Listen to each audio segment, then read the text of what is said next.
Welcome back to another episode of Inner Peace Better Health, the show where we connect the dots between your inner world and your actual day to day health mind, body, spirit. No spiritual bypassing and no pretending good vibes only fixes trauma. I'm your host, Sayan, and today's guest is Alan, aka the Paraclete. They describe themselves as a mirror for humanity's psychology. Translation: we're here to say the quiet parts of loud, challenge the group chat in your head, and make shadow work feel less like an aesthetic and more like a real life operating system. Great. So, today we are diving into integrating the shadows and spiritual experiences. That space where growth gets a little bit messy, but healing gets honest. So, if you've ever had a spiritual experience that cracked you open, confused you, or made you question everything, or if you have been doing all the things right, but still somehow feel blocked, then I'm sure this one's for you. So, welcome to the show, Alan. It's a pleasure to have you here with me today. Thank you, thank you. I'm very happy to be here today. And this subject of the inner world and our inner um, experience is one of my favorite subjects because I have gone through many challenges in my life and have been able to find the guidance in this world to show me, where I am in my life and where I want to be and what I need to do to actually feel better about myself and to do the things that I was actually put on this earth to do. And if you follow that, you're always going to be in content with yourself and with your creator. Yeah, right. And with all that being said, Alan, I sort of agree and want to start take a step back and start at the beginning because I think when people hear this word shadow, right, they get thrown around a lot. And half the time people either glamorize it or avoid it completely but because just because so they think it's toxic, bad, dark in general, right? So in your view, what is what do you mean when you use the word shadow, and why does it run so much of our behavior behind the scenes? Well, our shadow and we all have a shadow or a dark side that we need to confront head on because it's one of the things that if we don't, it's going to influence our lives in such a way that we're going to wonder what's happening to us and why are we experiencing certain misfortunes or certain things in life that are mistakes or problems that we keep repeating throughout our life. And according to Carl Jung, which pretty much came up with the idea of the shadow, is that uh, it's persistent. So it's trying to teach you something.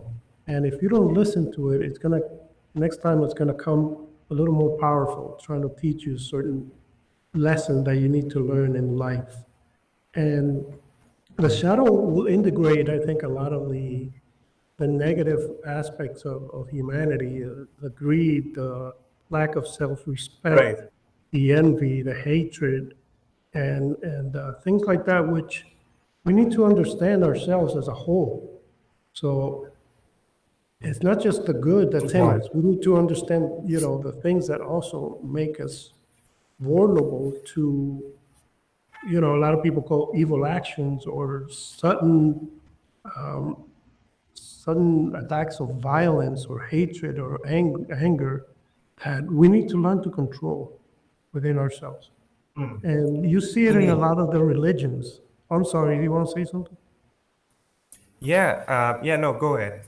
That to be. Well, you see it in a lot of the religions, like in Hinduism, you have Shiva, and Shiva has 1 foot planted on this dwarf, and this dwarf is the shadow, which Shiva is standing on it and using the energy of that image, that shadow, to live its life.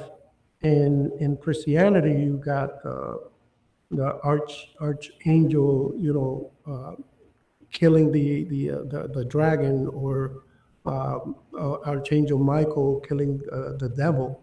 Well, the what Jung said is the purpose of that force is not to destroy it, but to integrate it and to understand it and to harness that energy in order to create something better for ourselves and for the world. Best example I can give you about it is Mike Tyson.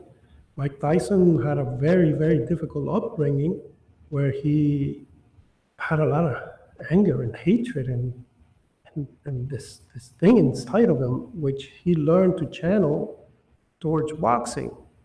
Now, that destructive force that he had inside of himself was so strong that it made him world champion. And you could see it come out when he would get on the ring. And you would see him fighting, and you would be at home watching on TV terrified because you could see that fire in his eyes. So that's the kind of energy that we can use to transform our lives and the world as it is, which Martin Luther King used when I'd read his book and some of his writings, and how he was tempted because he had naturally hatred, and it was very angry towards the white people for doing all the things that they did to his race. But he came to realize that to strengthen those feelings, we're only going to create more violence, more hatred in the world. So he channeled that into a peaceful movement.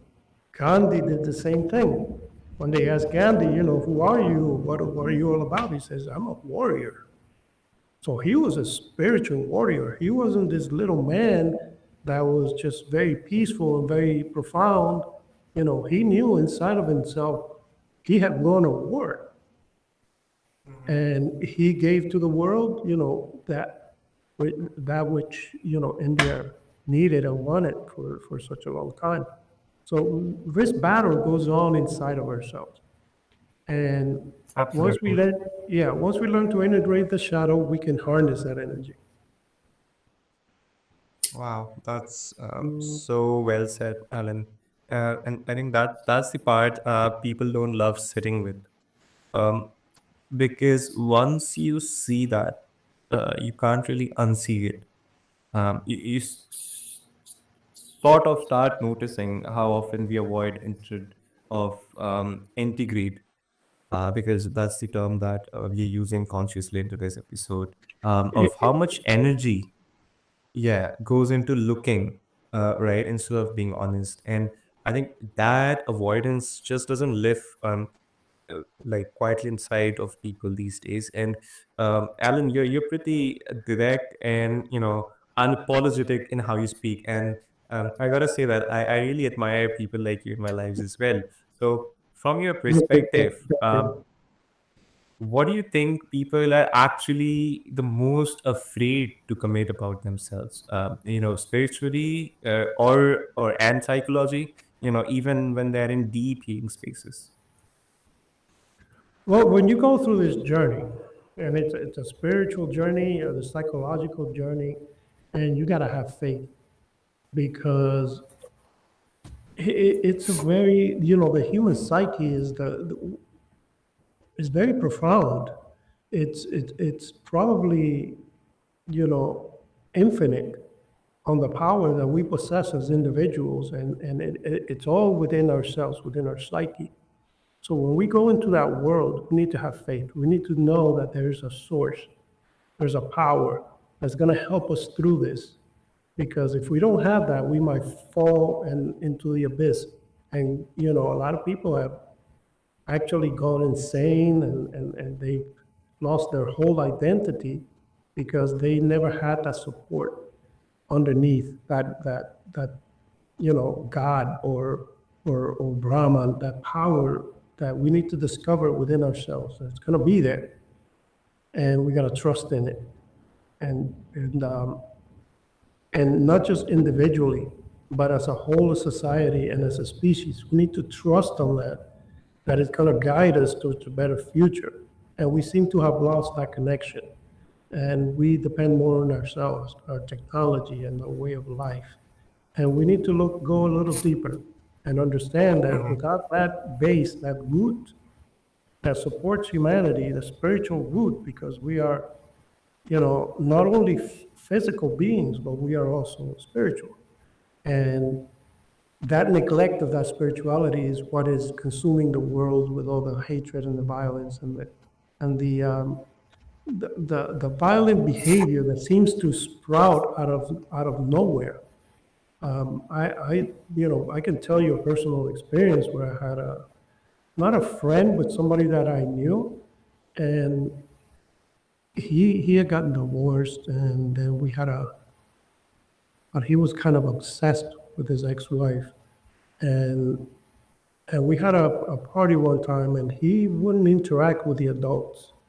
He was just sitting with the kids, and he was playing with my kids and his kids, and it seemed very strange to me because usually adults want to, take a little break from the kids and participate in adult conversation. Where he was secluded.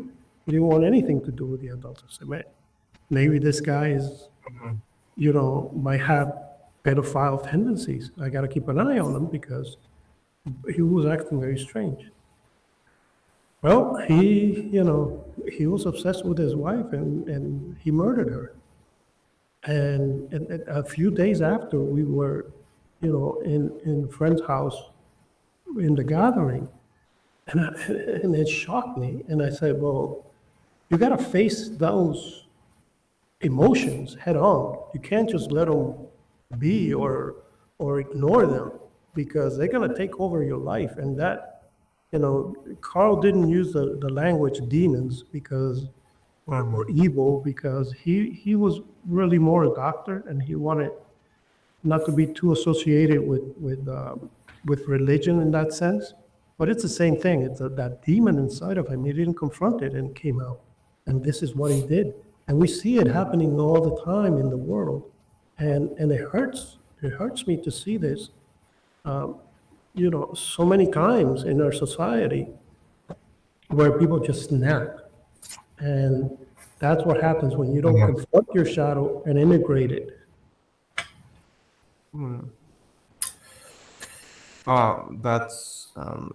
That's a really honest example that you shared, and just because we are having because the show name well is Inner Peace Better Health, I want to talk a little bit about how can someone really make this actionable in the sense, say when the shadow isn't integrated, how do you most often see it show up in the body? Like, now it could be different for me. It could be like, inflammation, addiction loops. It could be sleep issues or stress patterns for someone, right?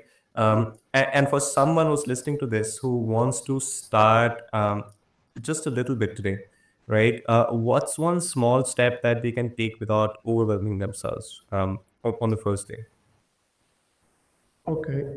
Um, yeah. It could also show up in less violent behavior like sickness inside of ourselves and psychological torment. Lack of self-respect and low self-esteem. It does show like that where it just destroys your ability to be yourself and to create a better person or the person that you want to be. That impedes that process. So that's why it's so important. And the best way to start this process, like I said, is Carl Jung, the process of individuation. I think Mary von Franz wrote a book as well about the integration of the shadow and the process of individuation. We need to read more. A lot of people are just dependent on social media and videos and things like that. But The hunt for reading, information. yeah, reading really gets to you because the soul they say how they say the soul. You can see somebody's soul through the eyes. Well, that's how the soul feeds. It feeds when you're reading, and it's something that you integrate in yourself, and you live with that. You don't need to understand everything, but you will, and your soul will. So once you read, it's different than listening to something that goes in this ear and comes out the other, and you might remember it for a few days and then forget it. So I urge people to read more and the meaningful books. You know, the book that really got me started on the spiritual and personal journey was The Power of Myth by Joseph Campbell.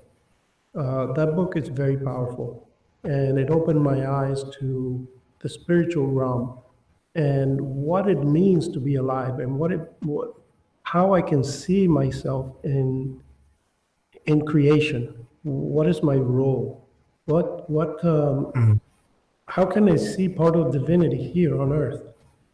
And how do I translate all these experiences that I've had throughout my life in a spiritual way that has taught me to Yeah. become the person that I am?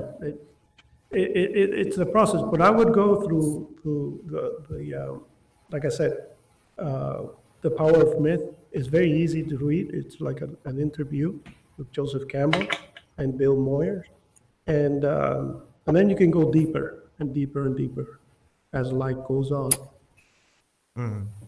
Yeah, I mean, I love that you're making it a very actionable, right? Because I think healing isn't just a personality trait; it's sort of a practice. And Alan, you've said your goal is to inspire real transformations, like in people or communities, and basically in the world itself. So, from where you sit, where does transformation actually begin? Is it belief, or the community that you're in, or the courage to confront the truth to people that have been avoided? The transformations begin mostly by a necessity within ourselves that we want to better understand ourselves, our society, the world, it's like an existential crisis that we go through. And then we seek the knowledge that will help us understand who we are and why we are here. And many people, most of us, all of us go through it. And it's a human condition.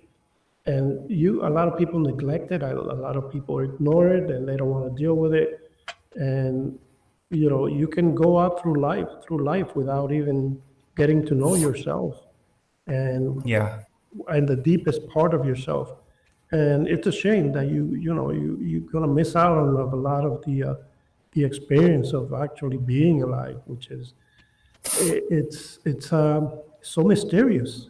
What are we doing here? Who are we? It's vast universe, and here we are, this intelligible and so intelligent life form. Oh, yet we don't know. It's really a Right. mystery and a wonder, and I see ourselves, tearing each other apart, and I say, what are we doing? You know, explore yourself, Yeah. find yourself, and you're gonna find, so many treasures within that you're gonna kind of worry about anything else. So yeah, and Oh. Yeah, when you said that, it reminded me of this famous quote by Carl Sagan, where he's pointing towards that tiny speck of dust floating in complete darkness, saying that's Earth from 6 billion kilometers of below. So that's the imagery that came to my mind when you said that. I mean, totally. It's. I think that's the edge right there. Because I think world doesn't change through um, vibes. The word that these Gen Z people use these days. I think it changes through it starts with bravery, right, and honesty. So the choices that you make every day, and mostly those choices, I think they usually start with one uncomfortable truth that is um, somewhere lying inside of you, but you're unaware of it. So I think the first step here would be awareness. So that's the key takeaway from for me for this from Yes, this conversation. to become aware, to become aware of our existence and our duties towards ourselves and humanity and towards God. And you know, I withheld myself from expressing myself for a very long time, and you know, I was keeping all these thoughts and all these feelings within me, and they were eating me alive. I was like confused and angry with myself. I was like, what's going on? Yeah. And I realized that, you know, you come to this world with certain gifts and attributes which you must learn to cherish and develop. And if you don't use that, they become tormenting. So they torment the self and make your life miserable.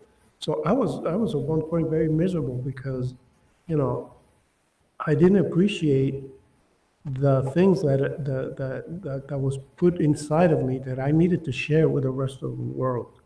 Because to keep that to myself would have been very selfish.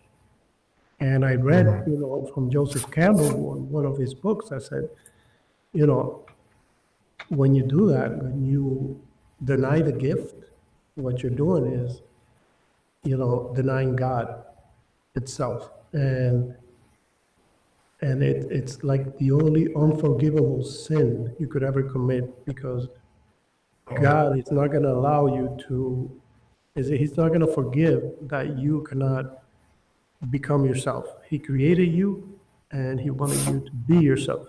So, you know, it's like spitting on God's face and saying, I don't want to deal with this. I want to be who you want me to be. And, you know, and I realized once I started speaking and writing about this, because I have a book, it just, I feel free. I feel like a different person and very optimistic about the future and myself and everything else. And I'm like, that feels good.